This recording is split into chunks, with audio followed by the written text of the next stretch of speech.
நீங்க கழுத்துல போட்டுங்க போட்டுங்க சிஸ்டர். அப்பதான் நெருப்பால உங்களுக்கு ஒண்ணும் ஆகாது. அப்பதான் நீங்க நீண்ட காலம் உயிரோட இருக்க முடியும். நடக்கிறதெல்லாம் பார்த்தா எனக்கு ரொம்ப பயமா இருக்குது சிஸ்டர். உங்க விக்கெட் போனாலும் போயிடும். இத போட்டுங்க சிஸ்டர்.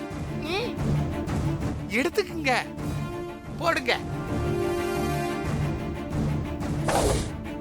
போட்டுங்க. தேவி அம்மா உயிரோட இருக்காங்க. அவங்க வர வரைக்கும் நீங்க உயிரோட தான் இருக்கணும். இத ஒழுங்கா போட்டுக்கோங்க.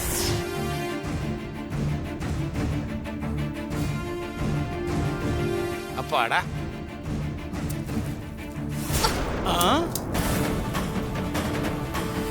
என்ன சிஸ்டர் இப்படி விசிறி அடிச்சிட்டீங்க? அந்த மாறி கொடுத்த மாலையை போட்டுக்கிட்டு நான் உயிர் பழைக்கணுமா? சை, அதை விட அசிங்கம் அவமானம் எனக்கு வேற எதுவுமே கிடையாது. என்ன பண்றது சிஸ்டர், எல்லாமே நமக்கு எதிராவே நடக்குது. ஏற்காட்டுல இருந்த குழந்தை சென்னைக்கு வந்துச்சு. அது மட்டும் இல்லாம இப்ப நம்ம வீட்டுக்குள்ளேயே வந்துருச்சு சிஸ்டர். நாம நினைச்ச எதுவுமே நடக்கலையே சிஸ்டர். அந்த மாறி நினைச்சது மட்டும்தான் நடக்குது. எனக்கு ரொம்ப பயமா இருக்குது சிஸ்டர். நீங்க உயிரோட இருக்கணும், அதுதான் எனக்கு ரொம்ப முக்கியம் சிஸ்டர். தயவு செஞ்சு அந்த சிஸ்டர் கொடுத்த மாலையை நீங்க போட்டுக்கங்க சிஸ்டர். வேண்டாம், எனக்கு என்ன நடந்தாலும் பரவாயில்ல. அந்த தேவிய கொன்னு அந்த மாரிய நான் ஜெயிச்சு காட்டுவேன். எப்படி சிஸ்டர்? உங்களால தான் அந்த குழந்தைய தொடவே முடியலையே. அப்புறம் எப்படி அந்த குழந்தைய உங்களால கொல்ல முடியும்? எப்படியாவது அந்த குழந்தைய கொன்னுதான் ஆகணும் சங்கரபாண்டி. எப்படியாவதுன்னா எப்படி? அது என்னோட வாழ்நாள் லட்சியம். அந்த குழந்தைய கொன்னு மறுபடியும் நான் அந்த தேவிய அழிக்கணும். அப்பதான் நான் அந்த மாரிய ஜெயிக்க முடியும். ஆமா, அந்த அந்த சாஸ்திரி வரத்துக்கு எவ்வளவு நாள் ஆகும்னு சொன்னாரு? ஒரு 10 நாள் ஆகும்னு சொல்லிட்டு போயிருக்காரு சிஸ்டர். அந்த 10 நாளும் அந்த குழந்தை இங்க தானே இருக்க போகுது. ஆமா, அதுக்குள்ள அந்த குழந்தைய கொல்லணும். அதை விட முக்கியம், அந்த குழந்தை மாரியோட குழந்தை தானே. எந்த ஒரு சூழ்நிலையிலயும் மாரிக்கோ சூர்யாவுக்கோ இந்த வீட்டுல இருக்கிறவங்க யாருக்குமே தெரியக்கூடாது. அத மட்டும் நாம ரொம்ப உஷாரா பாத்துக்கணும். அப்பதான் அந்த குழந்தைய கொன்னு நான் அந்த மாரிய ஜெயிக்க முடியும். ஜெயிச்சிடலாம் சிஸ்டர். நல்ல லட்சியம். இதாவது ஒழுங்கா நடக்கணும்.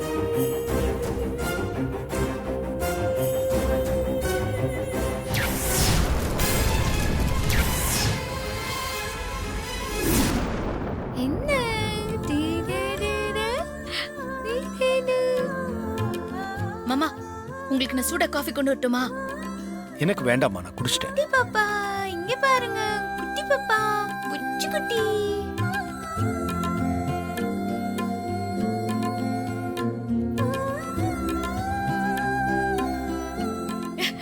இங்க பாரு, சின்ன விரலு, சிங்கார விரலு, பவுன் விரலு, 10 விரலு. ஹஸ்னி, மாறி இவ்வளவு சந்தோஷமா இருக்கிறத பார்த்து எவ்வளவு நாள் ஆச்சுல்ல? மனசுக்கு ரொம்ப நிறைவா இருக்குமா? ஆமா மாமா, இந்த குழந்தை வந்ததுக்கு அப்புறம் தான் மாரி முகத்துல அவ்வளவு சந்தோஷத்தை பார்க்க முடிஞ்சது. அப்படியா? சாஞ்சாடுறீங்களா?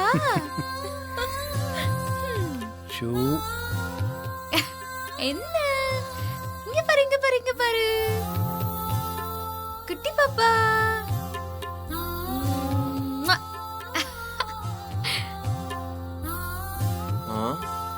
ரெண்டு பேரும் இங்க நின்னு என்ன பார்த்துட்டு இருக்கீங்க? அங்க பாரு, மாரி குழந்தையோட சந்தோஷமா இருக்கிறத நாங்க பார்த்துட்டு இருக்கோம். இங்க பாரு, இங்க பாரு.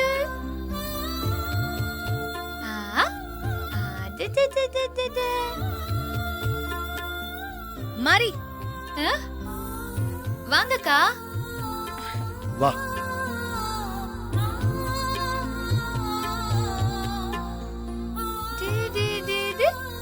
பாருங்க, யார் வந்திருக்கா? பெரியம்மா வந்திருக்காங்க. தாத்தா பாரு,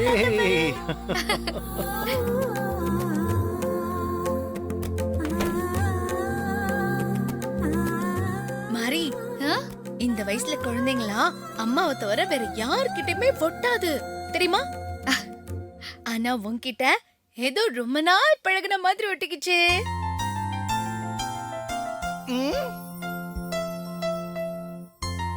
ஆமா ஹாசினி, அது எனக்கு கூட ஆச்சரியமா தான் இருக்கு. ஏன் சிஸ்டர், பொறி உருண்டைய எங்க இருந்து புடிச்சீங்க? செம்ம ஜால்ரா போடுது. மாரி, நீ வேணா பாரு, இந்த குழந்தை வீட்டுக்கு வந்த நேரம் எங்கேயோ பாதுகாப்பா இருக்கிற உன்னோட குழந்தை வீட்டுக்கு வந்து சேரும்னு சித்தர் சொன்னது சீக்கிரமாவே நடக்கும். ஓ, உன் குழந்தை உன்கிட்ட வந்து கண்டிப்பா சேரும்.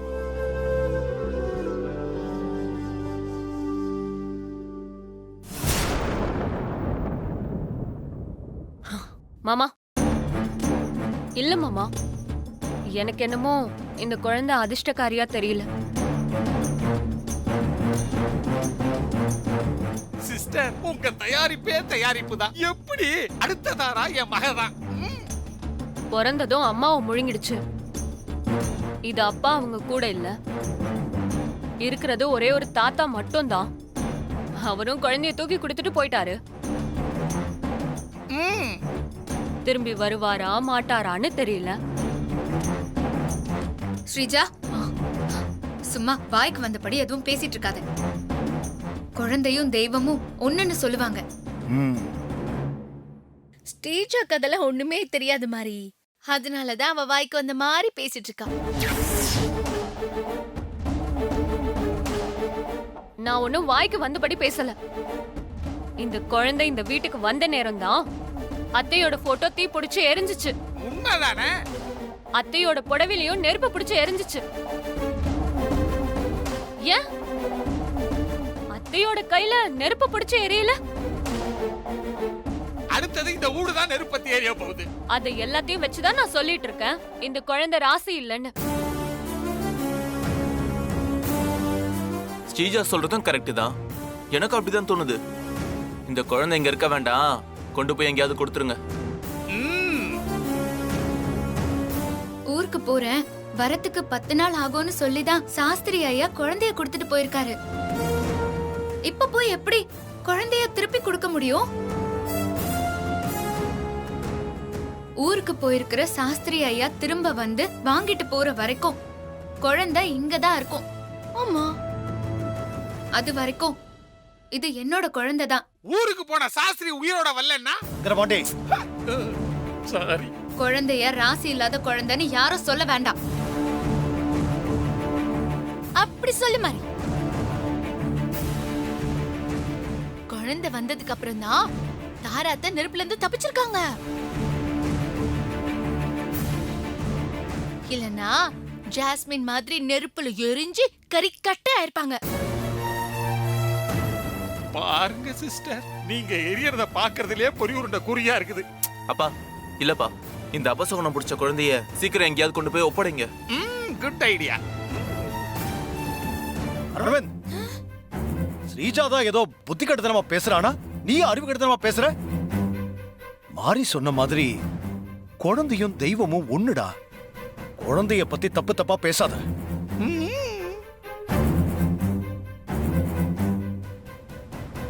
ஏய் சூர்யா, கம் சூர்யா, வா.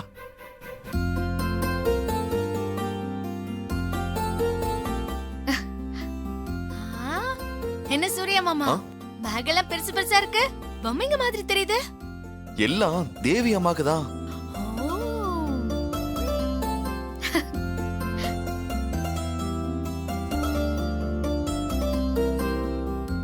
மாரி, இந்த பேக்ல குழந்தைக்கு தேவையான ட்ரெஸ் எல்லாம் இருக்கு. அப்புறம் இந்த பேக்ல குழந்தைக்கு விளையாட்டு பொருள்லாம் இருக்கு. சரி, பரவாயில்ல சூர்யா, இந்த குழந்தைக்கே நீ இப்படி வாங்குறேனா, உன் குழந்தை மட்டும் கிடைச்சிருச்சுன்னா நீ எப்படி எல்லாம் வாங்கிட்டு வருவ? மாமா இதுவும் என் குழந்தைதான் மாமா, பிரிச்சு பேசாதீங்க. சாரி மாரி.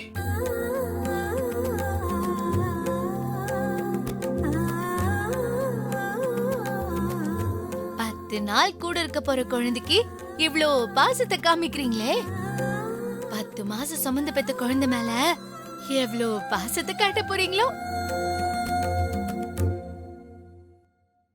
அதுவும் அந்த குழந்தை தேவியத்த வேற.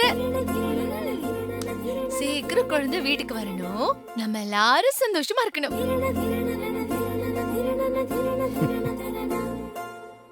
முடியல சிஸ்டர் இந்த பொறி உருண்டை படுத்துற பாடு. ஹாசினி தலை வலிக்குது, கொஞ்சம் காஃபி போட்டு கொண்டு வாயேன். இப்ப எதனால திடீர்னு உங்களுக்கு தலை வலிக்குது? நீ பக்கத்துல இருக்கல, அப்புறம் தலைவலிக்காம என்ன பண்ணோம்? ஏய் சங்கரபாண்டி, போ. போய் தேங்கப்பல் வாயா. போ போ பொறி உருண்டை.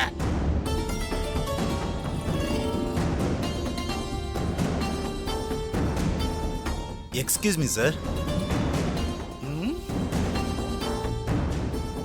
வாங்க வாங்க. இவன் எதுக்கு இங்க வரான்?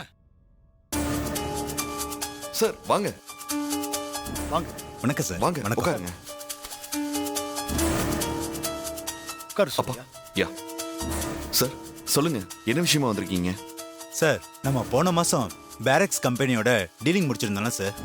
ஆமா, அக்ரிமெண்ட் எல்லாம் கூட சைன் ஆயிடுச்சுல்ல? எஸ் சார், இன்னைக்கு ஃபார்மாலிட்டிஸ் எல்லாம் முடிச்சாச்சு. ஓகே. ஃபைனலா நீங்க ஒரு கையெழுத்து போட்டீங்கன்னா நாங்க காஃபி. நாளையில இருந்து நம்ம கம்பெனியும் அவங்க கம்பெனியும் பிசினஸ் பார்ட்னர் ஆயிடுவோம். Congratulation Surya. Thank you dad. Sir பேப்பர்ஸ்லாம் கொடுங்க. ஹஸ்னி, அவருக்கு ஒரு காஃபி. இல்ல சார், சரி. நோ தேங்க்யூ சார், வேண்டாம். Are you sure? I'm sure sir.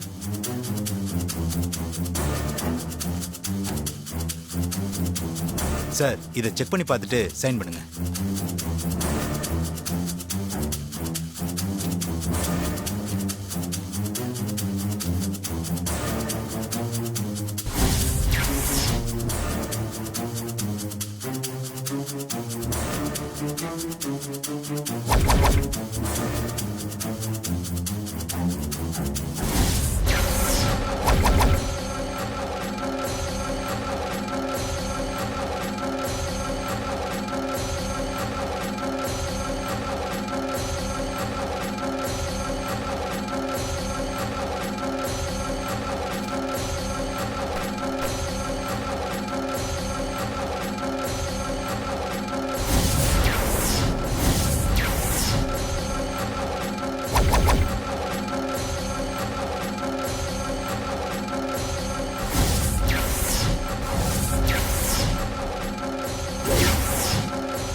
ஐயோ,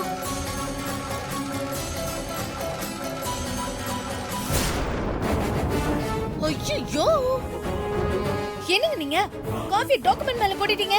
ஐயோ ஹாசினி, நான் கொட்டல. இந்த பாப்பா கால் பட்டு காஃபி கீழே கொட்டிடுச்சு.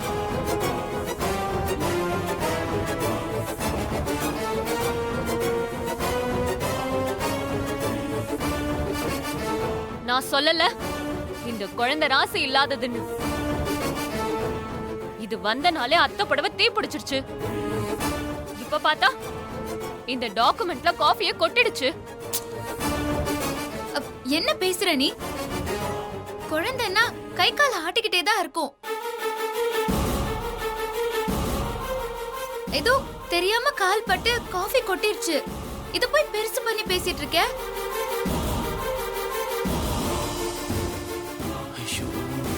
ஸ்ரீஜா, குழந்தை என்ன வேணும்னா பண்ணுச்சு?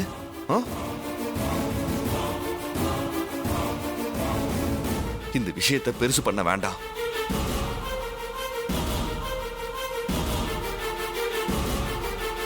சார், இதை மறுபடியும் டைப் பண்ணி கொண்டு வாங்க, நான் சைன் போட்டு கொடுக்குறேன்.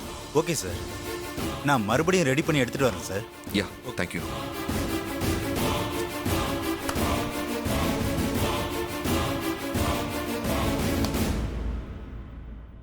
ஒரு நல்ல காரியம் நடக்கும்போது இப்படி ஆயிடுச்சு.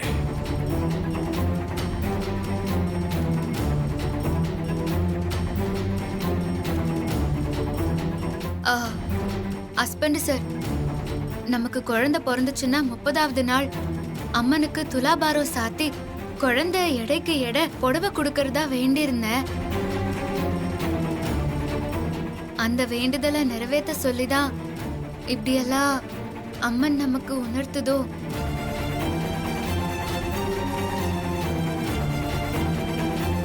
சிஸ்டர் எங்க லிங்க பிடிச்சா பாத்தீங்களா? மாரி, உங்க குழந்தை இல்லைன்னா என்ன? இந்த குழந்தைய உங்க குழந்தையா நினைச்சு வேண்டுதலை நிறைவேத்துங்க. அம்மன் ஏத்துக்க போறாங்க.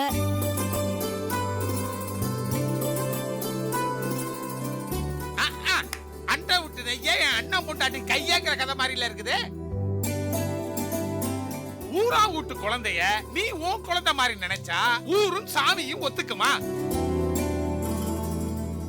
இந்த குழந்தை எப்படி மாரியோட குழந்தையாகும் சொல்லுங்க. ஏ சங்கரபாண்டி, அத குழந்தைய பெத்த குடும்பஸ்தம் பேசணும், நீ பேசக்கூடாது. ஏன் நீங்க பேசலாமா?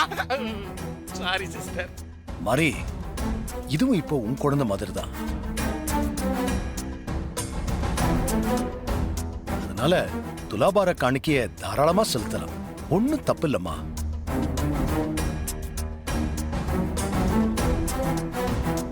அது எப்படி மாமா? மாறி பெத்த குழந்தைய வச்சு தானே துலாபார காணிக்க கொடுக்கணும். அதுதானே மாமா சரி? யாரோ பெத்த குழந்தைய வச்சு நம்ம காணிக்க செய்யறதெல்லாம் சரியே இல்ல மாமா, ரொம்ப தப்பு அது. சிஸ்டர், உங்க காவியா அவன் மேலதான் இறங்கி இருக்குது. நீங்க பேச வேண்டிய டயலாக் எல்லாம் அவ பேசுறாளே. தப்பு சரியில்லா நீ பேசக்கூடாது. அதுவும் குழந்தைய பத்தி. அதுக்கு உனக்கு அருகதையும் கிடையாது, அனுபவமும் கிடையாது.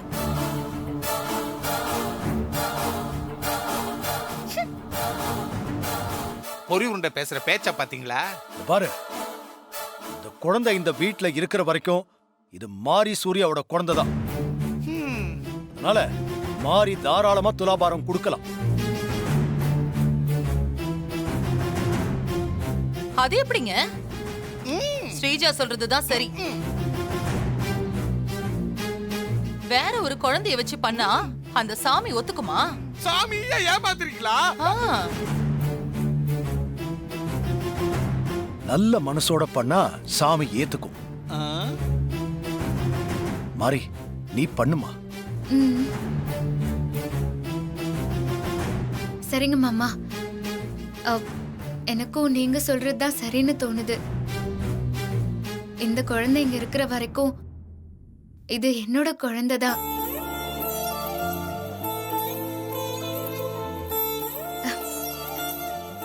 இந்த குழந்தைக்கு துலாபாரம் காணிக்க செலுத்தினா கண்டிப்பா அது ஏன் குழந்தைக்கு செலுத்தின மாதிரி தான் ஆகும்.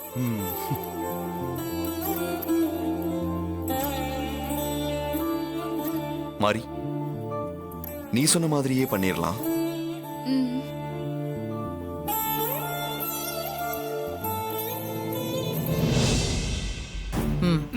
வாங்க. போ. ஹாய் செல்லம். என்ன சிஸ்டர், எதுக்காக இப்ப உள்ள கூப்பிட்டு வந்தீங்க? இந்த குழந்தைக்கு உண்மையிலேயே தெய்வ சக்தி இருக்கா, இல்ல நான் அதை தொட்டா என் கை மட்டும்தான் எரியுதா? அதான் சிஸ்டர் எனக்கும் ஒரே மர்மமா இருக்குது. இல்ல சங்கரபாண்டி, நான் எதுக்கு சொல்றேன்னா, இந்த குழந்தைக்கு ஏதாவது ஒண்ணு ஆச்சுன்னா உடனே ஒரு பாம்பு வந்துருது. அட என்ன சிஸ்டர் நீங்க, குழந்தைக்கு மட்டுமா வருது? அவ ஆத்தா மாரிக்காக கூட தான் பாம்பு வருது. நான் ஒரு சின்ன யோசனை பண்ணிருக்கேன் பாண்டி, அத நீ செய்யணும். சொல்லுங்க சிஸ்டர்.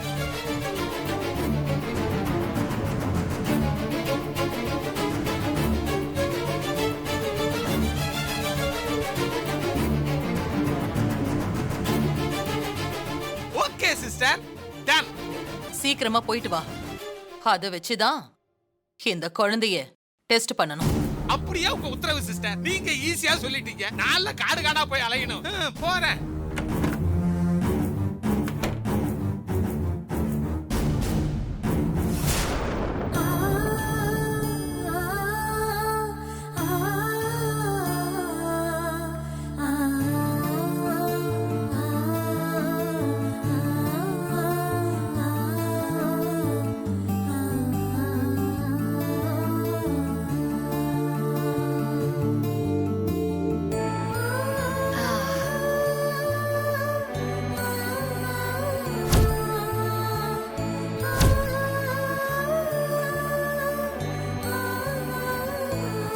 செல்ல குட்டி, கண்ணு சொக்குதா?